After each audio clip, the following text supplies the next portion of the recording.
Assalamualaikum warahmatullahi wabarakatuh. Yang saya hormati Bapak Ali Ansori selaku dosen mata kuliah Ilmu Ma'anil Hadis, dan tak lupa kepada teman-temanku sekalian yang saya cintai dan saya banggakan. Di sini kami dari kelompok 6 akan mempresentasikan biografi tentang salah satu tokoh ilmu hadis, yaitu Ibu Nurun Najwa. Sebelumnya saya akan memperkenalkan anggota dari kelompok 6. Yang pertama adalah saya sendiri, yaitu Nur Rafiatun Nisa.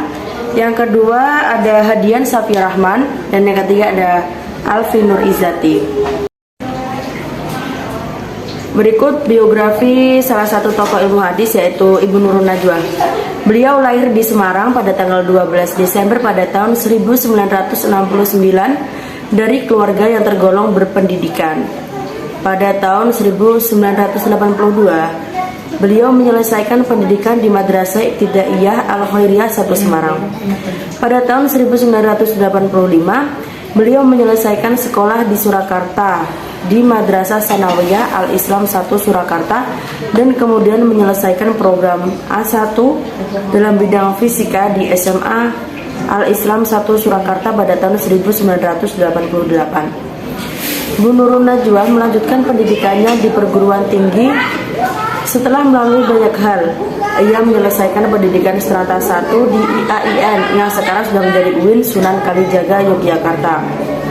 Jurusan Tafsir Hadis pada tahun 1992. 5 tahun kemudian, beliau menyelesaikan pendidikan strata 2 pada jurusan Akidah Filsafat di universitas yang sama pada tahun 1997. Di tengah-tengah kesibukannya mengejar studi strata 2 tersebut, beliau memulai karir sebagai tenaga pendidik di universitas tersebut.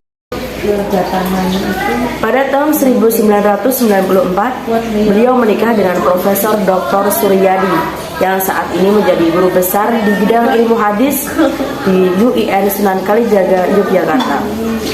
Dikaruniai 3 orang anak perempuan, yaitu Lin Sofata Zikria, Niswa Duhon Zakia, dan Syamila Zibna Qodita.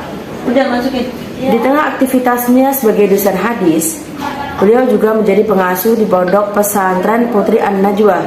Selain itu, istri dari Profesor Dr. Suryadi ini juga aktif memberikan kontribusi pemikirannya ke dalam karya-karya tulisnya tentang studi hadis. Di antara karya-karya tersebut adalah metodologi ilmu jar wa at-ta'dil atau pendekatan ontologi dan epistemologi. Begitu penjelasan biografi singkat dari tokoh hadis, yaitu Ibu Nurun Najwa. Selanjutnya akan dijelaskan oleh presentator kedua. Selanjutnya kita akan membahas tentang penawaran metode pemahaman hadis menurut Nurun Najwa. Jadi di sini kita akan mengemukakan 2 metode yang ditawarkan oleh Nurun Najwa. Yang pertama itu ada metode historis, dan yang kedua itu ada metode hermeneutika. Nah, untuk yang pertama yaitu metode historis, sebagaimana yang kita tahu dari namanya, yaitu metode historis. Ini itu pengkajian dari segi sejarahnya ya, dimana metode historis ini itu ditujukan untuk menguji validitas sumber dokumen atau teks-teks hadisnya. Nah, jadi nanti seorang pengkaji itu harus mengupas otentisitas teks-teks hadis itu, yang pertama dari aspek sanad, kemudian yang kedua dari aspek matan. Jadi karena metode ini adalah metode historis, jadi yang dikaji itu sumber-sumbernya, kira-kira ini valid nggak gitu. Maka dari itu aspek yang dikaji yang pertama adalah sanad, yang kedua adalah matan. Untuk yang pertama dari aspek sanad itu harus mencakup 5 kriteria. Yang pertama yaitu bahwasanya perawi hadis ini harus adil, kemudian ia juga harus dobit, kemudian sanad dari hadis yang akan kita kaji itu sanadnya harus mutasil. Kemudian hadisnya itu juga harus ghairu syadz dan ghairu ilah. Nah, dari kelima kriteria tersebut ada satu kriteria yang mana Nurun Najwa ini tidak sejalan dengan beberapa jumhur ulama yang berpendapat bahwasanya di kriteria pertama, yaitu di bagian bahwasanya rawi itu harus adil. Karena sebagian jumhur ulama itu berpendapat ketika rawi ini itu setingkat sahabat, itu tidak perlu diteliti gitu, tidak perlu diuji bahwasanya apakah ia benar adil atau tidak gitu. Karena sebagian jumhur ulama berpendapat ketika ia adalah seorang sahabat, maka ia akan adil gitu. Tetapi di sini Nurun Najwa tidak sejalan dengan alasan bahwasanya sahabat juga bisa melakukan kesalahan, dengan alasan bahwasanya intelek sahabat, kualitas intelek sahabat itu kan berbeda-beda seperti itu. Kemudian kita juga sebagai pengaji itu tidak bisa menempatkan sahabat itu di atas Nabi. Nah, maka dari itu Nurun Najwa tetap berpendapat sekalipun seorang rawi ini adalah sahabat, maka tetap harus diuji gitu. Harus diuji bahwasanya apakah ia benar memenuhi kriteria sebagai rawi seperti itu. Nah, untuk selanjutnya yaitu dari aspek matan. Dari aspek matan ini harus teruji bahwasanya matan ini memang benar bersumber dari Nabi. Kemudian dari matan tersebut juga harus terjamin memang itu adalah yang disampaikan oleh Nabi, dan juga matan tersebut memang berasal dari zaman Nabi gitu. Kemudian dari pengkajian di aspek matan ini juga harus tidak ditemukannya historis lain yang bertentangan dengan hal tersebut, yang bertentangan bahwasanya ada historis yang mengatakan ternyata matan tersebut itu tidak berasal dari Nabi, ternyata matan tersebut itu bukan disampaikan oleh Nabi, atau ternyata matan tersebut itu tidak berasal dari zaman Nabi, seperti itu. Nah, jadi kenapa aspek pengkajian matan itu harus dilakukan? Karena ini harus dilakukan untuk menguji keabsahan isi dokumen, atau untuk menguji keabsahan isi kandungan dari matan hadis yang dikaji, seperti itu. Nah, dari kedua aspek itu, dari kedua aspek, yakni dari aspek sanad dan aspek matan, maka langkah yang harus dilakukan oleh pengkaji ketika melakukan pemahaman hadis menggunakan metode historis itu ada 3 langkah. Yang pertama bahwasanya seorang pengkaji ini harus melakukan pengumpulan teks-teks hadis terlebih dahulu yang setema, akan tetapi berasal dari tahrij yang berbeda, seperti itu. Nah, nanti ini bisa diambil dari berbagai macam kitab ya. Jadi kemudian setelah pengkaji ini melakukan pengumpulan teks-teks hadis menggunakan metode tahrij yang berbeda, ia bisa melakukan pengkajian terhadap otentisitas aspek sanad dengan mempertimbangkan hasil-hasil penelitian sebelumnya, seperti itu. Jadi ketika nanti pengkajian otentisitas sanad, ketika sanad ini sesuai nggak dengan kriteria-kriteria tadi di atas, seperti itu. Ketika sanadnya ternyata sesuai, rawinya diteliti satu persatu pada zamannya, kemudian sanad dari hadisnya juga, kemudian hadisnya itu tidak ada syadz dan ilahnya, pokoknya memenuhi yang 5 kriteria tadi. Selanjutnya, pengkaji ini bisa melakukan langkah yang terakhir, yaitu pengkajian otentisitas dari matan hadis yang kita kaji, yaitu dengan cara memperhatikan hasil-hasil dari penelitian sebelumnya. Jadi, apakah benar matan-matan ini itu memang berasal dari Nabi, kemudian itu adalah yang Nabi sampaikan, dan juga tidak ditemukannya historis lain yang bertentangan dengan hal tersebut, seperti itu. Jadi itu adalah metode yang pertama, metode historis. Nah, untuk selanjutnya yaitu metode hermeneutika.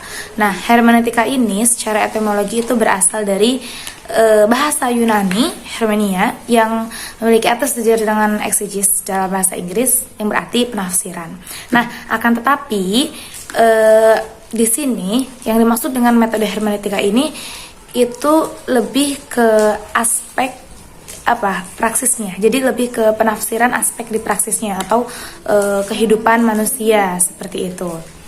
Jadi maksud metode hermeneutika ini itu ditujukan untuk melakukan penafsiran kepada teks-teks hadis Nabi yang memiliki rentang waktu cukup jauh dari Nabi sampai ke audiensnya, gitu. Jadi audiens di sini tuh maksudnya dengan umat Islam, gitu. Nabi itu kan di zaman berapa Masehi? Zaman 600, kita katakan zaman 630-an Masehi lah ya. Dari zaman 630 Masehi sampai 2022 Masehi itu kan rentang waktunya sangat panjang. Nah, jadi metode ini digunakan untuk mengkaji teks hadis yang memiliki rentang waktu jauh dengan audiensnya, yang memiliki rentang waktu panjang dengan umat Islam, gitu. Sehingga metode ini, hermeneutika, itu bisa menjembatani keterasingan waktu, wilayah, dan sosial budaya Nabi dan juga umatnya, gitu. Jadi semakin nanti, meskipun sampai 2023, 2024 dan seterusnya, diharapkan dengan metode hermeneutika ini hadis itu bisa dipahami oleh audiensnya, atau hadis itu bisa dipahami oleh umat Islam itu lebih komunikatif, seperti itu. Maka dari itu, langkah pertama yang harus dilakukan oleh seorang pengkaji ketika melakukan pemahaman hadis Nabi menggunakan metode hermeneutika ini, yaitu pemahaman dari aspek bahasa. Jadi secara tekstual pun seorang pengkaji itu harus bisa memahami bahasa yang digunakan dalam hadis tersebut, seperti itu. Contoh mudahnya itu karena ini berusaha untuk menjembati keterasingan waktu. Contoh mudahnya itu seperti kita di Indonesia di tahun 2022 ini sudah menggunakan banyak bahasa atau istilah-istilah baru yang sebelumnya tidak digunakan di misalnya tahun 2010 atau tahun 2011, seperti itu. Sehingga seorang pengaji ini harus bisa memahami ketika hadis tersebut itu keluar dengan istilah-istilah yang digunakan sesuai pada zamannya, ada kemungkinan istilah-istilah tersebut itu tidak lagi digunakan di zaman saat ini, seperti itu. Kemudian jika pengkaji ini sudah bisa memahami dari aspek bahasanya, itu tidak hanya sebatas di tekstualnya saja, tapi pengkaji juga harus bisa memahami perbedaan redaksi di masing-masing periwayat hadis, seperti itu kan. Tidak satu hadis itu tidak pasti hanya satu periwayat saja. Maka dari itu pengkaji ini juga harus melihat redaksi-redaksi lain, redaksi hadis ini yang diriwayatkan oleh perawi lainnya, seperti itu. Kemudian harus memperhatikan secara harfiahnya juga. Selanjutnya, setelah memahami aspek bahasanya, pengkaji ini harus memahami dari aspek historisnya. Jadi di historisnya ini pengkaji itu harus melihat hadis ketika hadis ini keluar di zaman Nabi, itu keadaan bangsa Arab bagaimana, dan memperhatikan asbab urut dari hadis ini apakah sesuai dengan bangsa Arab yang hidup di zaman Nabi ataupun tidak, seperti itu. Langkah selanjutnya yaitu pengkaji harus bisa mengkorelasikan secara tematik, komprehensif, dan integral. Jadi pengkaji itu harus bisa mengkorelasikan teks hadis ini terkait dengan nas Al-Quran atau dengan teks-teks hadis yang berkualitas seperti itu, atau dengan data-data lainnya baik secara logika ataupun empiris ataupun sesuai dengan ilmu pengetahuan seperti itu. Kemudian langkah terakhir yaitu bahwasanya pengkaji itu harus bisa memaknai teks dengan mencarikan ide dasarnya. Setelah memahami dari aspek bahasanya, kemudian dari aspek historisnya, dan juga bisa mengkorelasikan dengan teks-teks nas Al-Quran atau misalnya dengan hadis-hadis yang berkualitas, seorang pengkaji harus bisa menemukan kira-kira ide apa yang ada dalam hadis tersebut, sehingga teks